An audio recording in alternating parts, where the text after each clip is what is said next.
আর বিদেশ যাব না ভাইয়া, আমি দেশেই কাজ করবো ভাইয়া। ভাইয়া অবশ্যই আমরা গ্রামে গ্রামে যাব, প্রত্যেকটা মানুষের দ্বারে দ্বারে যাব, সবাইকে বুঝাবো কেউ যেন বিদেশে না যায়, দেশেই যেন তারা কর্ম করে, দেশেই যেন তারা কর্ম করে খায়। ঠিক আছে ভাইয়া? ঠিকই বলছিস ভাইয়া তুমি তাহলে থাকো, আমি একটু আসি। হ্যাঁ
কেন বিদেশে কি খাওনের অভাব? না বন্ধু, বিদেশে খাওনের অভাব নাই, আমাদের সারা মাসের বেতন দিয়াও এক বেলার খাওন হইব না এমন খাওনও আছে। আমরা তো সেই খাবার খাই না, এই রোদ বৃষ্টিতে ভিজা বাবা মার লেগা, বউ বাচ্চার লেগা দেশে টাকা পাঠাই, যাতে তারা ভালো খাইতে পারে, ভালো থাকতে পারে। রবিন, এই রবিন, এই কি করো? পোলাটা ঘুমাইছে তো। আর ঢং কইরো না, 4 বছর পর ভাতার আইছে, আমার পোলার ঘুমে ডিস্টার্ব হইব। ছি, তোর মুখে কিচ্ছু আটকায় না। খবরদার, তুই তো গাড়ি করবি না, আমি তো সিনিয়র ভাসুরের বউ। সেটা পরে, তার আগে তুই আমার সই। দেখো আজকে আমার শরীর মুখটা কি সুন্দর খুশি খুশি লাগতাছে। যা শয়তান। যাই, পোলাটারে নিয়ে যাই। থাউক না, পোলাটা আমার ছাড়া ঘুমাইতে পারে না, অভ্যাস হয়ে গেছে। 100 বার ঘুমাইবো, অহন থেকে অভ্যাস করন লাগবো। আপনার আর ঘুমানের কাম নাই, এবার নিজের একটা পোলাপাইন বানানোর কামে লাইগা যান। এবার গেলে কিন্তু 10 বছরও আইবো না। 10 বছর আর যাইতেই দিমু না। হইছে, অহন দে পোলাটারে নিয়ে যাই। থাউক না। সত্য আর ঢং করানো লাগবো না, দাঁড়া আইতাছি। এই শুনছো? কই তুমি? কি হইলো? এদিকে একটু আসো তো। আসতেছি।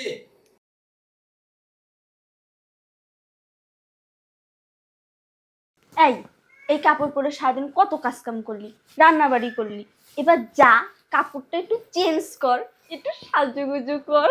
আমার দেবরের কাছে এইভাবেই যাবি নাকি? হারামজাদি।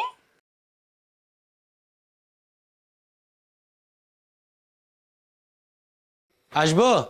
হ্যাঁ আসো। এই কি হয়েছে? রশিয়া, রঞ্জু কোথায়? অজয়দার লগে বাইরে গেছে। বেশি দূরে যাইনি, আমি দেখতেছি। তুমি পোলাটারে নিয়ে ঘরে যাও। আচ্ছা বাবা।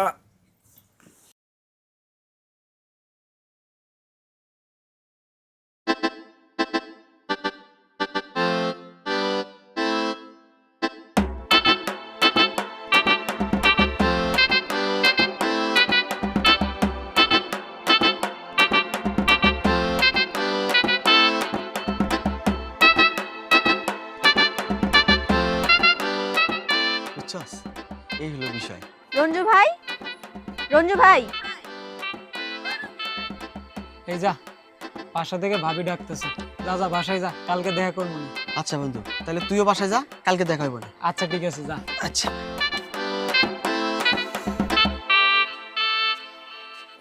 হ্যাঁ ভাবি বলো। এই, তোমার কি কাণ্ড জ্ঞান বলতে কিচ্ছু নাই? এতদিন পর দেশে আসছো, কই একটু বউকে সময় দিবা, তা না করে আড্ডা মারতিছো বন্ধুর সঙ্গে। সরি ভাবি, সরি, একদম সরি। আচ্ছা ঠিক আছে, চলো। বেচারি কতক্ষণ ধরে সেজেগুজে বসে আচ্ছা আছে। বাবা, ভুল হয়েছে, চলো তো, আসো। চলো। আরে চলো।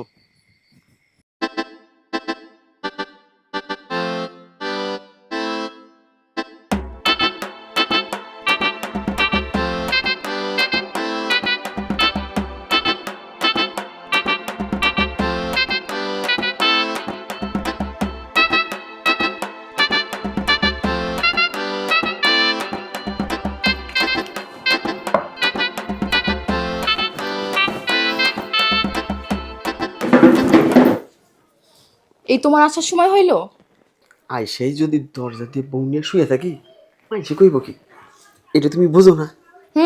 আমি বলছি বউ নিয়ে শুয়ে থাকতে, একটু আশেপাশে ঘুরঘুর করলে তো শান্তি পাইতাম। সারা রাত ঘুরঘুর কইরা পোষাই দি মনে। থাক, অহন আর আহ্লাদদায়িত হইব না। আসেন শুয়ে একটু রেস্ট নেই। তুমি আমারে নিচে একটা বিছনা কইরা দিবা?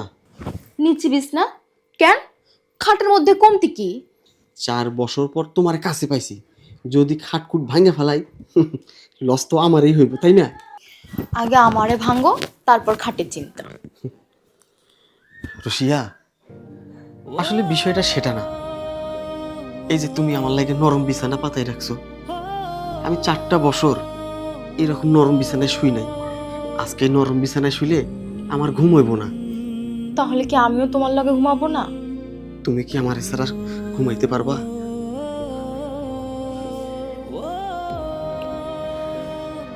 চলো আজকে আমরা নিচে ঘুমাবো। ঠিক আছে। নাও।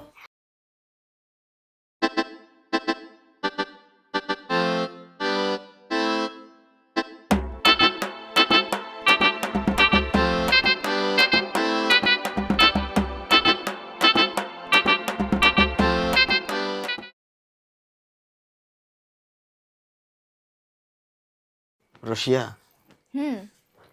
আর পা টিপতে হবে না, কাছে আসো।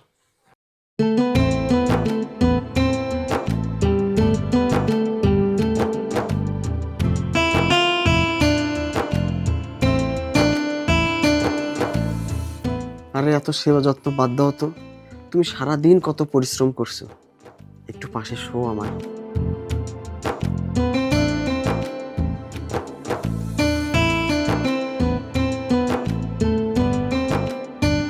তুমি না আগে আমার গাল ধরতা, আজ ধরছো না যে? হাতগুলো এমন শক্ত হয়েছে কাজ করতে করতে, এই হাত দিয়ে তোমার গাল ধরলে তুমি কষ্ট পাইবা। বিদেশে তোমার অনেক কষ্ট হয়েছে তাই না? পরিশ্রমে বেটা মানুষের কষ্ট কিসের? আরে কষ্ট তো তোমাদের ছাইরা, পরিবার ছাইরা যারা ওই প্রবাসে থাকে তারাই বোঝে কষ্ট কত প্রকার। ওরা হারে হারে টের পায় কষ্ট কারে কয়। মানুষ যে বিদেশ করে, বড় বড় চাকরি করে, অনেক টাকা কামায়। সেইটা কাজ জানা লোকের বেলায়, তুমিও তো অনেক কাজ জানো। এরকম কাজ না। যে যে দেশে যাইতে চায়, যাওয়ার আগে ওই দেশের ভাষা শেখা অনেক জরুরি। তারপর তারপর তারপর অবশ্যই কিছু টেকনিক্যাল কাজ শিখে যাওয়া দরকার। এই যেমন ধরো প্লাম্বার, পেইন্টিং, ড্রাইভিং, রান্নাবাড়া। রান্না বান্নাও শিখে যাইতে হয়? অবশ্যই, রান্নাবান্না অনেক বিরাট ব্যাপার, এদের অনেক বড় বড় কোর্স হয়। আর এদেরকে শেফ বলে, এরা অনেক টাকা বেতন পায়, এই শেফদের অনেক দাম। থাক, তোমার আর কাজ শেখা লাগবে না। হব, আমি আর বিদেশ যাবো না। বিদেশ যাওয়ার আগে মানুষ যেন সঠিক তথ্য পায়, আমি সেই রকম একটা ট্রেনিং সেন্টার খুলবো, যাতে মানুষ সঠিক তথ্য নিয়ে বিদেশ যাইতে পারে। সুন্দর পরিকল্পনা, আমিও থাকবো তোমার লগে। নিবা না আমারে? অবশ্যই নিব, এটা খুবই ভালো কথা। শোনো, তাইলে আমরা দুইজনে মিল্লা মানুষে বুঝাবো বিদেশ যাওয়ার আগে সেই দেশ, সে দেশের ভাষা যেন সবাই শিক্ষা যায়, কাম কাজের খবর নিয়ে ট্রেনিং নিয়ে তারপর যেন সে দেশে তারা যায়, বুঝছো? ঠিক আছে বউ, ঠিক আছে, একদম সঠিক বলছো তুমি।